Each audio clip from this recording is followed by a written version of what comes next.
Fancy a Baby Ruth? Well, we're with Jon Fratelli of the Fratellis this week.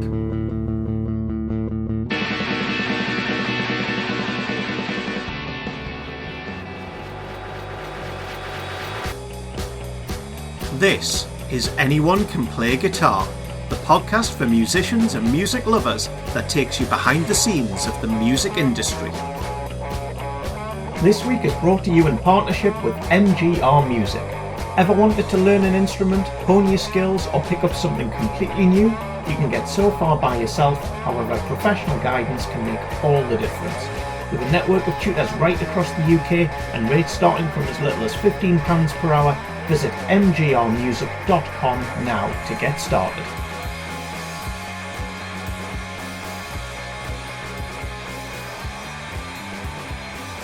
Hello and welcome to episode 72 and our chat with Jon Fratelli, with me, Ben, and him, James. Him who doesn't really understand your opening gag, given that I've only seen bits of the Goonies. Yes, and the bits that I saw were forever ago. Forever ago and didn't involve. I'm going to count on it being exceptionally funny. I believe so. It's a long time ago since I've seen the Goonies, but it's one of the main, like, Fancy a Baby Ruth. It's a thing. I only know, hey you guys. Same guy, you said it. Yeah. Key character. Yeah. But we don't really... Well, we do talk a bit about the Goonies in this episode, which you'd probably imagine being named the Fratellis. Well, again, if you don't know the film, you would not be able to make that link. It's a true fact. But we do also talk about support slots, James. I met Jon at the Newcastle Arena when they were supporting Madness on tour. Mm-hmm. So we talk a bit about support slots. I like to talk to Scottish frontmen about support slots. Yes, you do. For some apparent reason. Idlewild springs to mind. It does. We also talk about identity, which I think is a key thing. Time management. That's what we did a whole episode on time management. We did. But we also do a lot of talking about collaboration and decision making. So it's a really good episode, wide ranging, not just touring and songwriting, for example. But a few Fratelli facts. The band are named after the family in the Goonies. I think we've got that. Yeah, hence the Baby Ruth reference. And, as you'll hear, he's never seen the film. A bit like yourself, yeah. I think he should watch it. I don't know. Should I watch it? Yes, yeah. It's like Ferris Bueller. It's a movie from the 80s you kind of have to see. Right. If you haven't heard of the Fratellis, the band, and you haven't heard of Jon Fratelli, I can pretty much guarantee you've heard the song Chelsea Dagger at some point. Probably.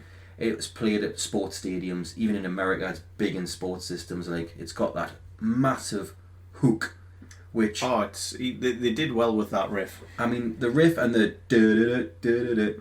Like, a songwriter will write a million songs and never get that 20 seconds. There could be the greatest songwriter of all time, and like, that is such a hard thing, even though it sounds like, I could do that. Yeah. And... Well, if you could, you would, but it's really hard to do. Not their best song. No. But certainly that hook that propelled them. Totally. Fair play. And we try to cover that. It's actually quite difficult to play because there's a lot of bar chords and you move really quick. So you have to really practice. It's the notes themselves are quite easy, but doing it is quite hard because it's quick and it's good. It's like a jaunty rhythm. And his real name isn't Jon Fratelli, as you might be aware. It's John Lawler. Just so you know. So before we get into it, James, I want to just thank you to Jon for his time, Ryan at the management company, and Nigel, their tour manager, who I watched Soccer Saturday with for about 20 minutes while Jon was just getting out the shower and getting himself sorted. It's one of those moments in this podcast where I'm like, how did I get here? How am I backstage at a Madness gig waiting for Jon Fratelli, who wrote one of the biggest songs of the noughties, watching Soccer Saturday? I just don't know sometimes. Unbelievable, Ben. Remember, a great way to support the show is to go on iTunes or wherever you get your podcasts and give us a rating and a review. It really does make a massive difference for the show. Now, on with the episode.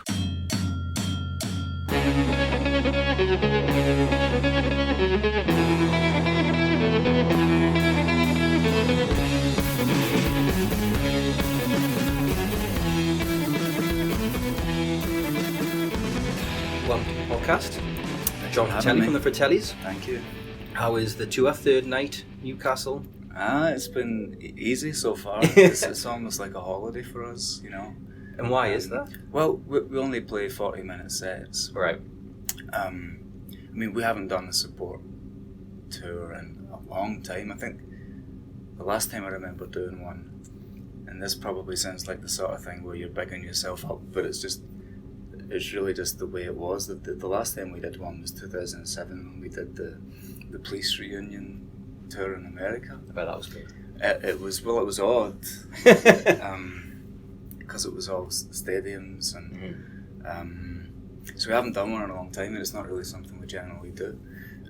But it feels like a holiday because you know it's not like there's a certain pressure with your own shows, but you've sold the tickets.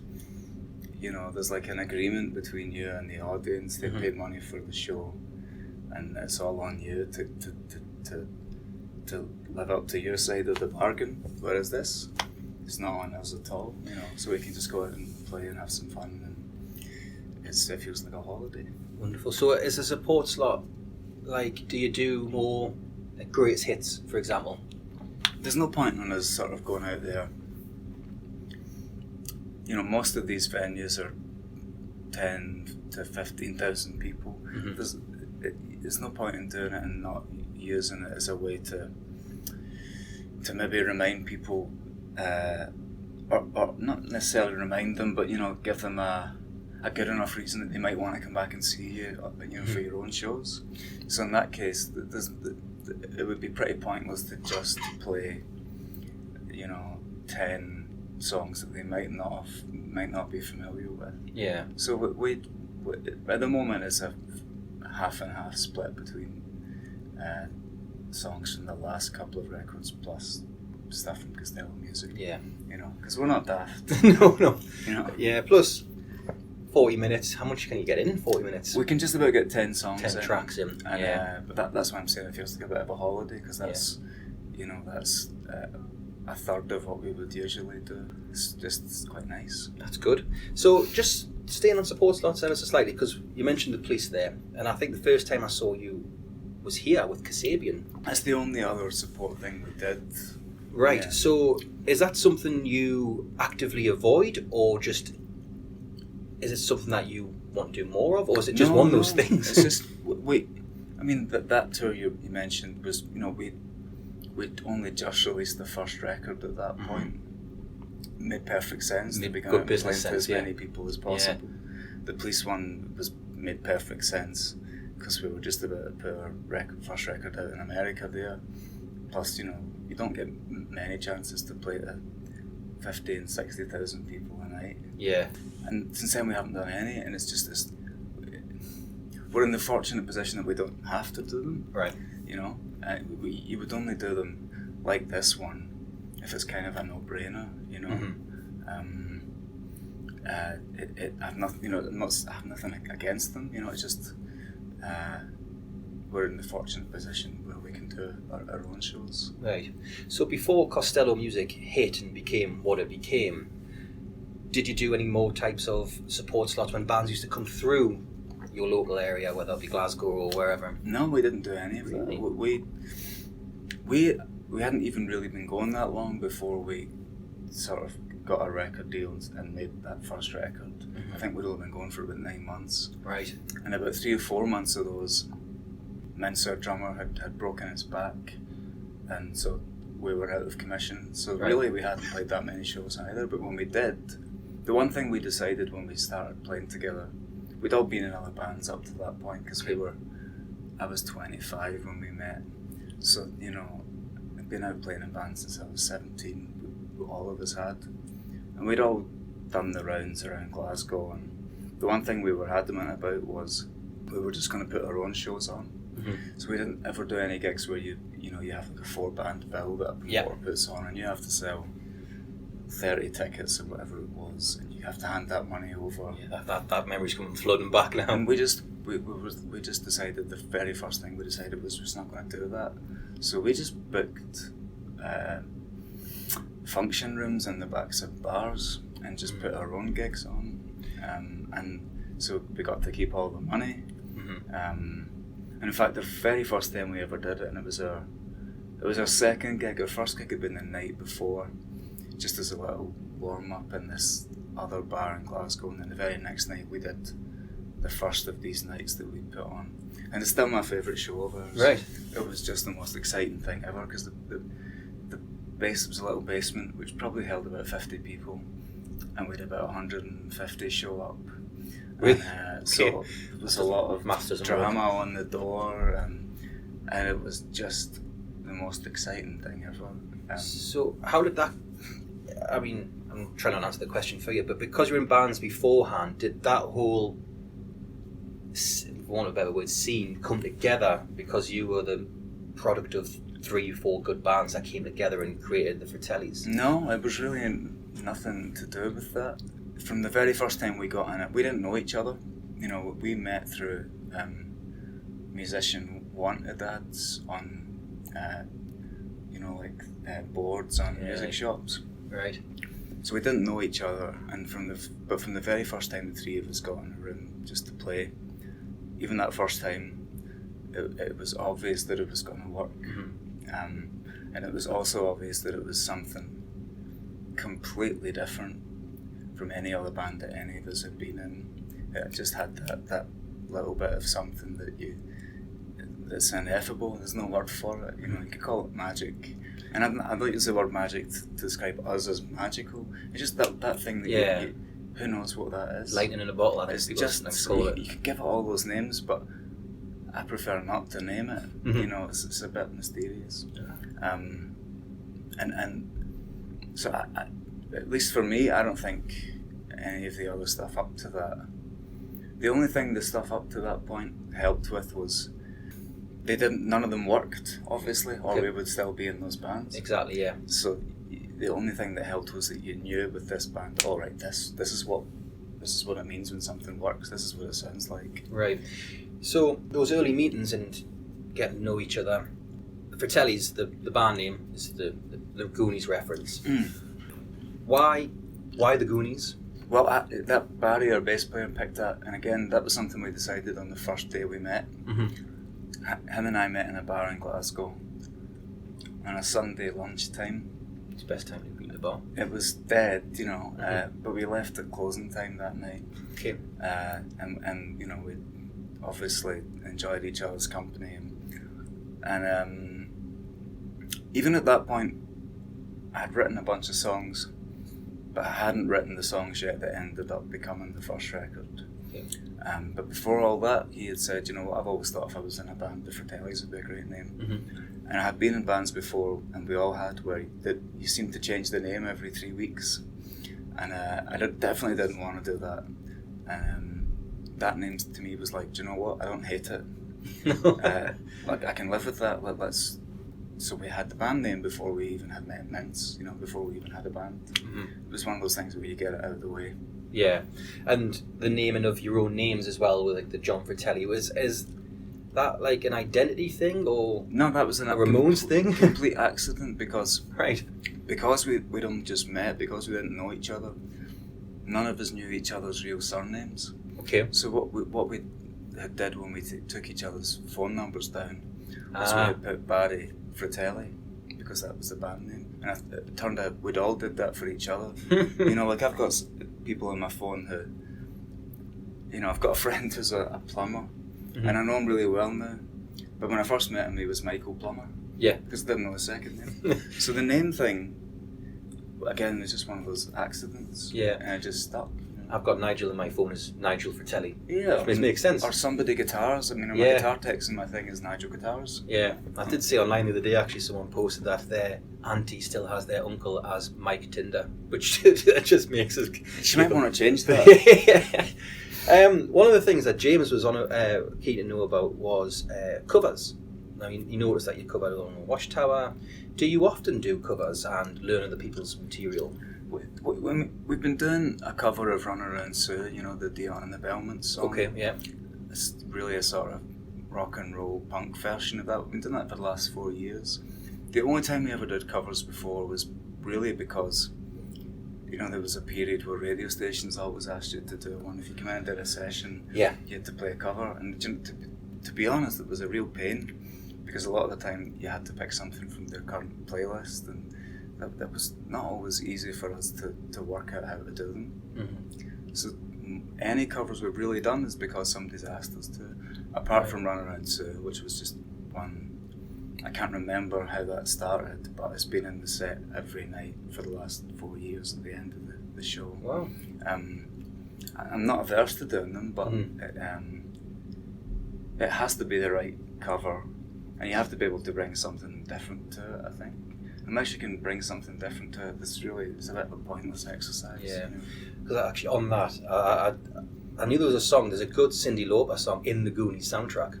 I still haven't seen the movie. Really? No, I know it seems odd, but no, I haven't seen it. Because the main song's called The Goonies Are Good Enough, which it's a good song, but there's a song called What a Thrill, which sounds Fratelli-ish. I thought you may have. No, considered I've it seen as bits of the movie, but I've never sat down and watched the whole thing. Okay. So just moving on slightly. So Costello Music did what Costello Music did, and then here we stand in 2008. That was all self-recorded, I believe. Yeah, not a great idea, but yeah. I was going to say, what was the thinking behind that? There was no. In retrospect, there was no intelligence behind that. Okay. It wasn't an intelligent choice to have made. But I think at the time, we had really just spent 18 months constantly travelling. We'd barely been home. Mm-hmm. I had a young son at the time. And I think really the thing just was, we just want to go home, right? And spend some time there. And at the same time, we knew we needed to make another record. So we bought a studio. Would you recommend doing that? I wouldn't recommend that Okay, at all. yeah. No, that was a really unintelligent thing to have done. Any particular reason? Again, I wish I had a good answer for that. Just purely sort of immaturity and experience, because we really should have gone back. Tony Hoffer made the first record. He's now made our last two, and he's making the next one next year. We should have gone back to gone back to him. Mm-hmm. It was just complete immaturity, right? Not to, and it's really taken us a while. I think the other thing was, we'd made that first record, and some things were obvious after that, which was, one, I didn't want to do the same thing again. Mm-hmm. Two, I didn't know how to do the same thing again. Okay. But the other problem was I didn't know what to do next either. So it's a bit of a perfect storm of just of confusion, really. And it's really taken us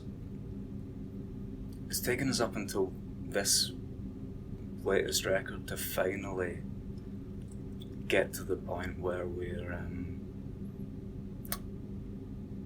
how would I put it, that we're finally starting to make the music that we probably were moving towards all the time without knowing that we were moving there, and without knowing how to move to there. It's taken us that long, really, to get to that point. And is that why it's called In Your Own Sweet Time? No, that's just a coincidence. Just a coincidence. But it really is the first time that we felt very in control of what we were doing, and that everything for the first time in a long time became easy again. Mm-hmm. And at the moment, and the next record we're going to make is basically written, and it's followed that same theme where it just feels completely easy. Right. And the good thing is now that we really can do whatever we want. Okay. Which is really the perfect place to be. Mm-hmm. Like there's for a while it felt like, you had all these people who liked Costello music, but you want to move away from it, but you can't move away from it instantly. So there's this sort of balancing act that goes on. Mm-hmm. And like I said, it's taken us this long to finally just about work out how to balance that. This week is brought to you in partnership with MGR Music. Ever wanted to learn an instrument, hone your skills, or pick up something completely new? You can get so far by yourself, however professional guidance can make all the difference. With a network of tutors right across the UK and rates starting from as little as £15 per hour, visit mgrmusic.com now to get started. Now it's time for our regular good cause slot. This week it's from Jon Fratelli. Well, we've been involved with a few things over the years, but the one thing that we've been consistently involved with, there's a charity up in Scotland called the Ailey Brown Memorial Fund. Okay. Ailey was a young girl, I think she was 12 or 13, who contracted a really rare form of cancer. Okay. And sadly died maybe about a year later. And it seems to be the case, I know far too many people where their kids have died young. Mm-hmm. It seems to be the case that a lot of the time they think it's turned into a positive. Yeah. So the Ailey Brown Memorial Fund is raising money to build a kind of retreat centre for kids and their families when the kids have something terminal and don't have long to live. Mm-hmm. And it's somewhere that they can go that's not a hospital. Yeah. Where they can all spend time together, and they're not far off they're what they were aiming for. I think they're actually almost on the verge of being able to start building it. That's great. So we've been doing, they do like a fundraising gig every year, and we've been doing that for the last 6 or 7 years. Right. So it would be nice if they got to the point quite soon where they could start to build. We'll certainly put all the links in our show notes and on our website. That's a great charity. It's a shame that they have to do it. Yeah. That they Exactly. put in that position. But like I said, I've seen so many times now that people then turn it into something positive. That's great. You can find out more about the Ailey Brown Memorial Fund at aileyBrown.co.uk. That's EILIDHBROWN.co.uk. And now back to the episode.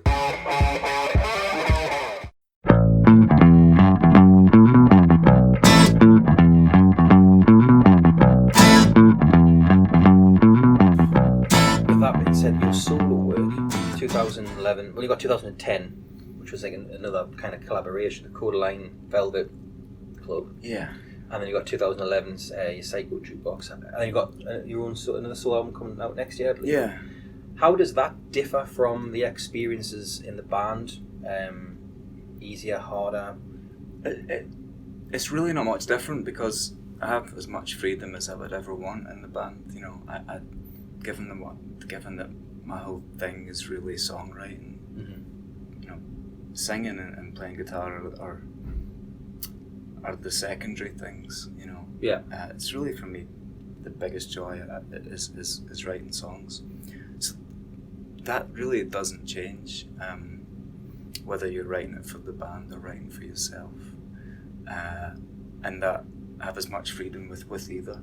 And the reason I'm bringing a record out of my own is I hadn't planned to make a record of my own. It was not a big thing where I have to have a solo record. It's not. I mean, this could be the last one I ever do. Right. It just so happened that when I was writing the songs for this latest band record, I found that I needed to, at the same time, be writing something else that was completely different from it, just to give myself a break, or just to give myself something else to concentrate my efforts on. Change the palette a little bit. Before I knew it, I had, 8 or 9 slow waltzy ballads. Right. And if it wasn't for that, I wouldn't have made a record at all. It just so happened that they were written, and I was excited enough to hear what they might sound like finished. Yeah. That's a good reason It's to do really it. the only reason. Yeah. That's why I'm saying it might not happen again. Do you think you'll tour it at all? I'm only doing a couple of shows. Right. Because I had no plan at all. I had no plan to even release it. I had no I had no illusions about that somebody would even want to release it. The whole thing was, I'm just going to make it, and I'm going to make it completely the way that I want to do. You know, it cost me a fortune because I used an orchestra, and I did everything that I would absolutely want to do without cutting any corners. Do it properly. And then sat down, it was finished, had a listen, and thought, you know, I really, really like it. And that was the whole point. Just kind of do it, see it through, and kind of like it at the end. Anything after that was just a bonus. It just so happened that our record label wanted to put it out. So there was really no plan to do shows, but I'm doing a couple of shows, and then, like I said, we start recording the next Fratelli's record in April next year, so I need to get back onto that. Yeah, and then does the tour start? No, next year's quiet. This has been the busiest year we've had in a long time. Right. We've basically been on tour since March. Yeah. And we finish at Christmas. Wow. And so next year, we need to take it easier. You can't do anything over and over again without losing some of the shine, you know. Like, you pick your favourite food. Yeah. Eat it every day for breakfast, lunch and dinner, and within a week you'd be sick of it, right? Yeah. So you do need time to go away and come back and fall back in love with it. You know? It's a really good thing, I suppose, for emerging artists to do. Like, maybe it's not take a year out if you're emerging because you want to try and No. But a week here, a week there. It can be completely transformative just to take a couple of weeks step back from something you're completely tied up in. You know, but sometimes it can even take just a couple of days. Yeah. You know. Cool. So I'm just conscious of time there. So there's two extra bits. We always do this now in the second season of the podcast. It's like quick fire questions. Okay. So first one is, what song do you wish you had wrote? You can answer that from a commercial point of view, as in La Bamba or something, or artistic point. My son and I were talking about this a short time ago, and he said, would you swap every song you've ever written just to have written that one song? And I was like, I absolutely would, but I've completely forgotten what song it was now. God. I can't, it's gone. It'll pop back in. It was so obvious, and I was deadly serious. I would swap everything just for that one song. I can understand that. Number two is, what artist made you want to become an artist? The honest answer is, when I was 16, it was a Friday night. I was sitting in the living room with my dad, and I was about to go to bed, and he said, you may want to stay up, there's a Pink Floyd concert on TV. Right. So this was 1994 or 5, and it was Pink Floyd from Earl's Court from about the year before. Only ever heard the name, no idea of the music. And really that was it. That was like, oh my God, that's what I want to do. Not necessarily that, but it was like completely first love stuff, and I've never fallen out of love with it, you know, which doesn't mean that the music you go on to make is anything like that, of course, you know, but whatever the catalyst is, it's so potent and powerful, that it still, God, how many years later, 24 or 5 years later, it still has that same feeling, right? You know, because that would have been one that we're doing, like the almost reunion type stuff. Yeah, but without Roger Waters. Yeah. And then I just became a complete Pink Floyd freak from that point. Well, that might link into the next question, which is the first album you ever fell in love with. Was The Wall. It took me a few months after that to really fall in love with Dark Side and everything else. The Wall was, I think somebody had taped me it, you know, so I had tape of it. It's a double album as well, and that's a lot of tapes. On both sides. Yeah. And it was just the weirdest thing I'd ever heard. I just never heard anything, never been exposed to something that odd before, but odd, and at the same time, it was really familiar, you know, like I'm really quite traditional when it comes to melody and song structure. I'm really traditional. I've never, and I don't think I'll ever move away from that, and even though it was weird, it was still quite traditional to me. Right. And it just seemed like just the weirdest piece of music I'd ever heard. You know. It's a good choice. So what was the first gig you ever went to? The first gig I went to was Michael Jackson. Really? I think someone else has said that, actually. This was like 1992, maybe. He came to Glasgow, being in Glasgow. It was the only time he ever came to Scotland. Is that right? And I was a huge Michael Jackson fan. I mean, funnily enough, probably Thriller might have been the first album that I bought. Okay. Or my folks bought for me. Yeah. So that was the first gig, and I don't go to that many shows. You know, I never have. For some reason, the live thing isn't a big deal for me. Right. Going to gigs. So you know, I probably go once a year or once every 2 years. You know, and all the people I love are you know, they're dying now. You're right. So, I suppose. Yeah. So it'll probably, in a couple of years, it could be I never go to another show ever again. Wow. You know? Because my music tastes just haven't moved on since the people I fell in love with at the end of my teens. It's the same people, you know. Yeah. And the last quickfire one is the best bit of everything that you do for you. Just getting to do it. Just getting to do it. This is the only thing. I have no other skill. I have nothing else to sell. Right. I'm completely unemployable. I'm not saying that that's the same for Barry and Mince, because I can't speak for them, but I have nothing else that anybody would say, I'll pay you to do that. Right. So just the fact that we get to, I mean, I really got everything I ever wanted. All I ever wanted was the time and space to make as much music as I could and as much music as I wanted to do, and to never be pressured in any way. You know, it never has to be done for a particular time. Mm-hmm. And I have the perfect life. It's astonishing, you know, that we still get to do that, and that people want to come and see us play, and that's really the big thing. Yeah. Because you're really not. It's really, you know, the audience makes the band. Yeah. Without them, there's nothing to do. They're more important than the band. There's really no getting away from that. I would agree with you on that. You know, yeah, and definitely. we have an audience, and that's really not a small thing. Yeah, I've actually got one more quick fire question that just popped in my head, and I know you've spoke about Chelsea Dagger for 13 years now, but what's it like to have a song that's in the fabric of the music consciousness? Well, it's helpful. Do you know? Yeah. I hope that comes across the right way, because I know what you mean. Yeah, it's just helpful. It's not my favourite song. I didn't think much of it when we wrote it.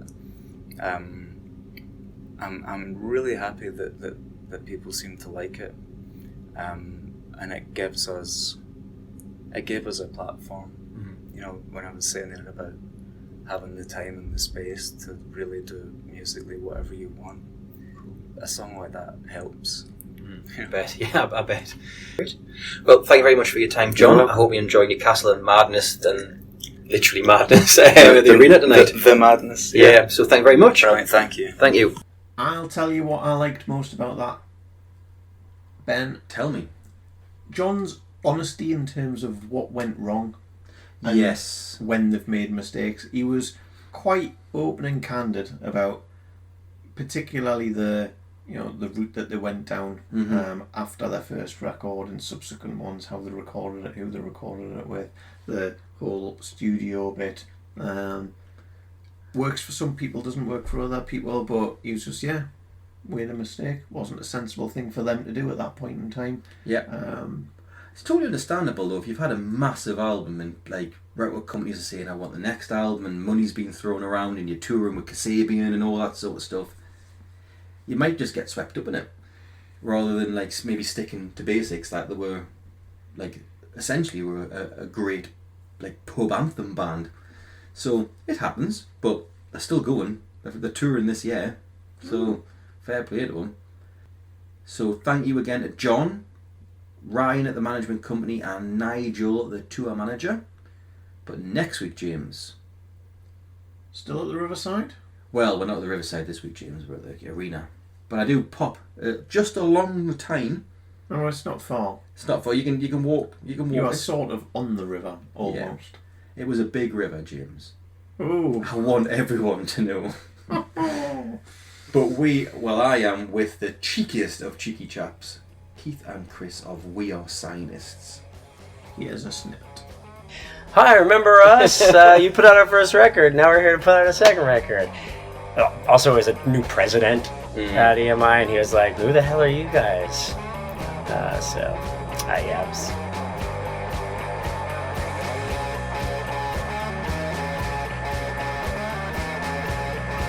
All of the show notes for today's episode can be found at acpgmusic.com, along with our back catalogue of episodes.